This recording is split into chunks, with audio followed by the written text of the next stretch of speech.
Carl Jung's final message about empaths was not a celebration, it was a warning. He believed that what the world calls empathy often begins as adaptation, not enlightenment. The empath, he said, is simply the child who learned too early that having needs was dangerous, that loving others was the only way to stay safe, that disappearing was the price of peace. You didn't become sensitive because you were chosen. You became sensitive because you had no choice. Somewhere in your past, the smallest shifts in tone meant everything. You learned to scan faces, voices, footsteps, the energy in the room because survival depended on it. Empathy in its rawest form was your radar. It was protection dressed as kindness. But Jung saw what few dared to name: this same adaptation that once kept you alive now quietly keeps you small. You can feel others completely, but you can't feel yourself. You soothe everyone, but cannot rest. You read emotions fluently, yet remain illiterate in your own desires. Jung didn't see you as broken. He saw you as unfinished, a person halfway through the journey to wholeness. The path forward isn't about becoming less caring. It's about becoming real. If this sounds familiar, stay. Because the next minutes will show you where empathy turns into self-erasure, why you confuse guilt with goodness, and how to reclaim what Jung called your sacred selfishness. The courage to love yourself as deeply as you love others. This isn't about coldness. It's about honesty. You can't serve truth while abandoning yourself. Empathy, when born from survival, begins with fear. Fear of anger, fear of rejection, fear of conflict. You learn to read the weather of other people's emotions long before you could understand your own. The smallest change in mood was a storm warning. To keep the peace, you became the peacekeeper. That vigilance, constant, invisible, exhausting, shaped your nervous system before you even knew what a nervous system was. Jung called this premature ego adaptation. The self constructed not through freedom, but through necessity. The child becomes a mirror. They track everyone's inner storms so accurately that they stop noticing their own reflection. Over time, the mirror replaces the person. As an adult, that mirror becomes your identity. You're the one who listens, who understands, who carries. You're admired for being endlessly patient and endlessly giving, but underneath something feels off. You catch yourself apologizing for being tired. You feel guilt for wanting distance. You crave rest, but interpret it as weakness. Every attempt to choose yourself triggers shame. That shame is not morality, it's conditioning. It's the echo of a childhood rule. My needs upset people. My peace depends on their comfort. Jung's point was mercilessly clear: as long as that rule remains unchallenged, your empathy will remain a form of control. You will keep fixing others to avoid feeling unsafe. You will keep calling disappearance love. The paradox of the empath is this: you can understand everyone but yourself. You can sense pain a mile away, but can't name your own. Jung traced this to what he called shadow deprivation. The parts of you that once said no mind stop were shamed into silence. They went underground, and your empathy expanded to fill the space. What hides in your shadow isn't cruelty, it's authenticity. It's the boundaries you were told were selfish, the anger that would have protected you, the desires you buried to stay accepted. Jung believed that true healing begins not in more giving, but in meeting this shadow without judgment. He warned that without this reunion, your compassion will eventually turn corrosive. You will keep giving until you resent it. You will keep loving until you're numb. And one day, you'll realize your kindness has become a cage. But here's the hope: what you buried was never destroyed. The right to exist, to want to rest, it's still there waiting for permission. Jung's invitation was radical for his time and even more so now: reclaim your selfishness. Make it sacred. Because only when you belong to yourself can your empathy become pure again, no longer a reflex of fear, but an act of freedom. Picture a child sitting at the edge of a living room, listening more than speaking. They know the rhythm of footsteps down the hallway, the tone of voices before a door slams, the smell of dinner burning before anyone else notices. They track everything: the temperature of the house, the pauses in conversation, the sighs between words. It isn't intuition, it's survival. That child grows up praised for being so mature, so helpful, so understanding. But what no one sees is the cost. The constant scanning, the permanent alertness. They are the family's emotional thermostat. They lower themselves to keep everyone else comfortable. When chaos brews, they fix. When tension rises, they soften. And every successful rescue writes the same message on their nervous system: when I make others okay, I am safe. Fast forward 20 years. That child is now an adult everyone depends on. At work, they are the peacemaker. Among friends, the listener. In love, the caretaker. People call them kind, selfless, empathic, and they are. But beneath the surface is exhaustion disguised as calm. They no longer know how to stop. Their body aches for rest, but their conscience won't allow it. To them, stillness feels like guilt. Jung would call this the soul's quiet rebellion.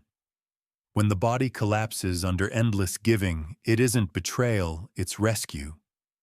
Something deeper inside refuses to keep paying for belonging with self-erasure. Burnout, he said, is not the end of caring. It's the beginning of truth. It's the psyche saying, this version of love is unsustainable. This is where the transformation begins, not in another act of generosity, but in the moment you admit you're empty. Because only then can you learn what Jung called the individuation imperative. The soul's demand to become whole, even if it means disappointing everyone who prefers you fragmented. In the middle of burnout, everything feels wrong. The empath who once found meaning in service now feels nothing but fatigue. You can't fake caring anymore. The old rewards, praise, gratitude, even admiration feel hollow. You start saying no in small, shaky ways, and the world pushes back. Friends complain, partners accuse, co-workers call you distant. Every boundary feels like betrayal. But Jung saw this resistance as a sign of progress. He called it differentiation anxiety. The fear that being yourself will cost you love. It's the same fear that kept you compliant as a child now resurfacing in adulthood. Yet on the other side of that fear is the one thing you've always craved: peace that doesn't depend on performance. You will know you're crossing that threshold when guilt stops being unbearable and starts becoming data, a sign that your nervous system is recalibrating. You'll catch yourself apologizing for resting, then laugh mid-sentence. You'll begin to see that guilt was never proof you were wrong. It was proof you were growing. And beneath the guilt lies something new: curiosity. You'll start to wonder what it might feel like to live without constant reference to others. To ask what you want without shame. To give because you choose to not, because you're scared not to. Jung called this the birth of the real self, the moment when empathy ceases to be survival and starts becoming expression. This is where sacred selfishness enters. Jung's phrase still shocks the modern empath because it feels like blasphemy. How can selfishness be sacred? But for Jung, selfishness meant something entirely different: the courage to value your own life as much as anyone else's. Sacred selfishness is not greed, it's equilibrium. It's the decision to live from fullness instead of depletion. It begins with emotional sovereignty. You are responsible for your feelings, not for everyone's. You can stand beside someone in pain without absorbing it. You can care deeply without carrying the weight of their healing. True empathy is presence, not possession. Next comes boundaries, the architecture of love. A boundary isn't a wall, it's the frame that allows connection to have shape. When you say, "I can't talk about this right now," or "that's not my responsibility," you're not withdrawing love. You're protecting it from distortion. Then comes legitimacy of need. The world taught you that neediness was weakness, but Jung saw it as humanity. Your needs are not intrusions. They are invitations to rest, to express, to connect honestly. Declaring them doesn't make you selfish. It makes you whole. Sacred selfishness transforms empathy from reflex into choice. You begin to see that you can still be kind, still be generous, still be gentle, but now these acts rise from clarity, not compulsion. You no longer rescue out of fear. You respond out of freedom. This is not the death of empathy, it's its purification. For the first time, your compassion stops costing you yourself. Sacred selfishness isn't a rejection of empathy, it's its evolution. When you learn to care without abandoning yourself, compassion becomes steady instead of frantic. Jung saw this as the transition from instinctive rescue to conscious presence. You no longer rush in to fix. You stay grounded enough to decide whether to act at all.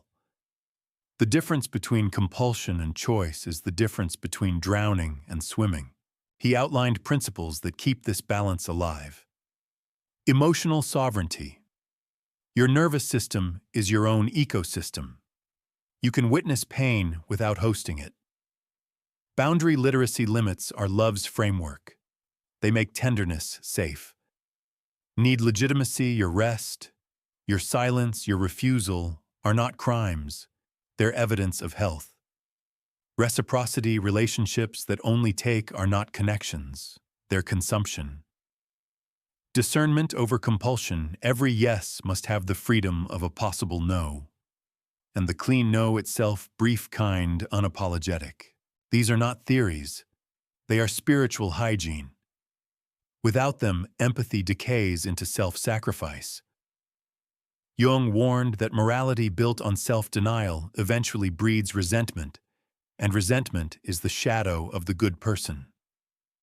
True ethics demand choice, and choice requires boundaries. When you can choose not to help, your help regains its holiness. This is what he meant by transforming empathy from reflex into art.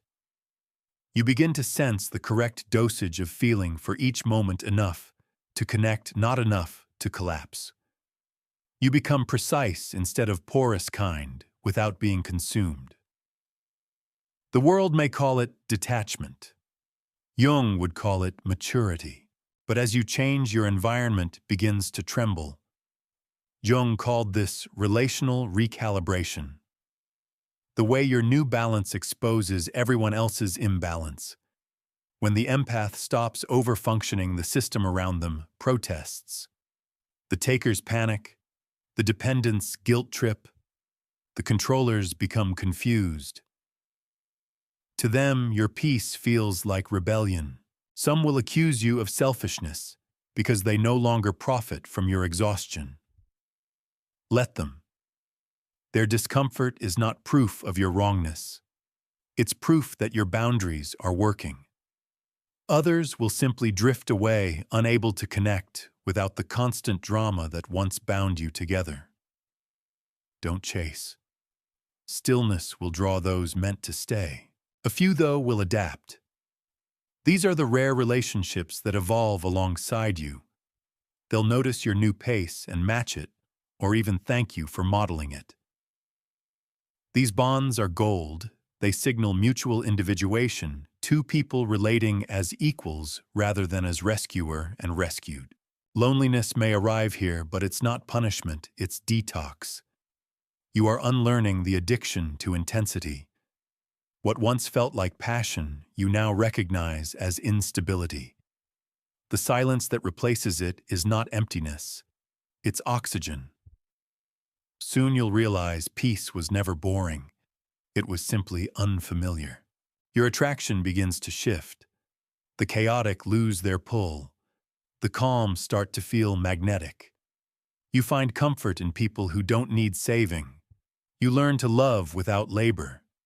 Jung called this the natural outcome of individuation, when like meets like, and the psyche no longer seeks its missing half in someone else's chaos.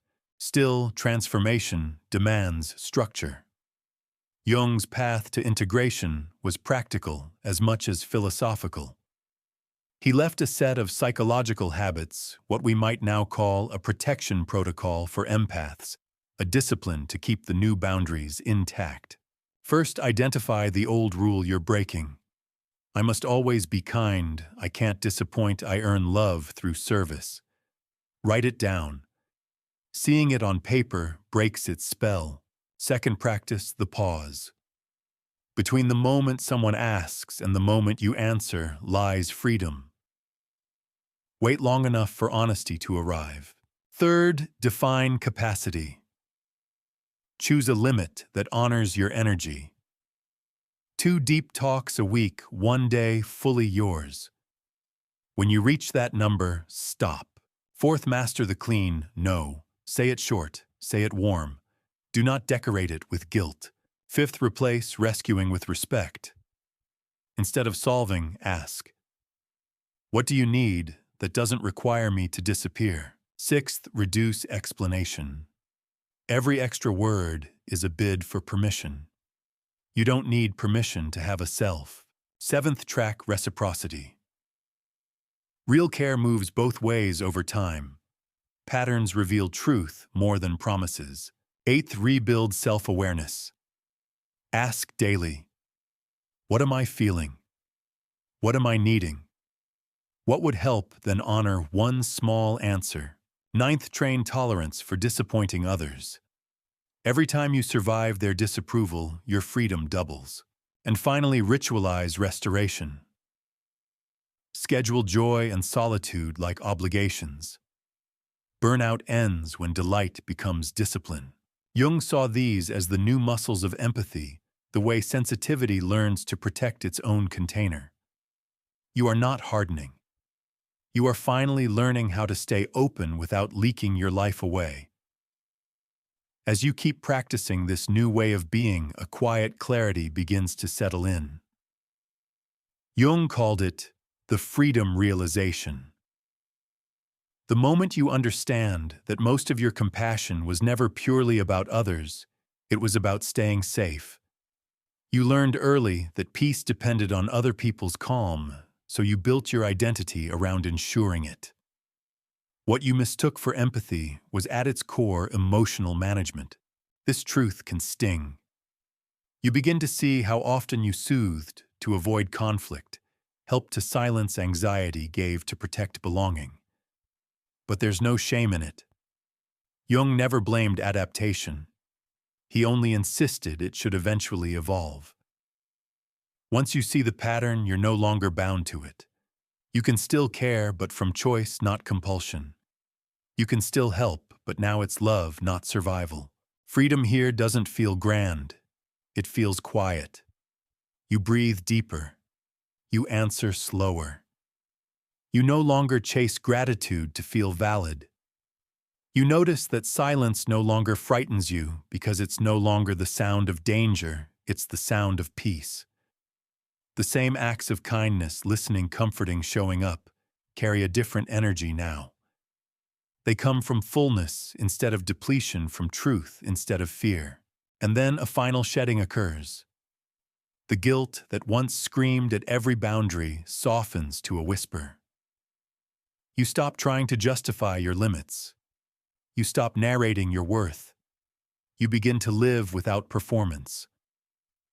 Jung would say you are moving from persona to essence the moment when being good is replaced by being real.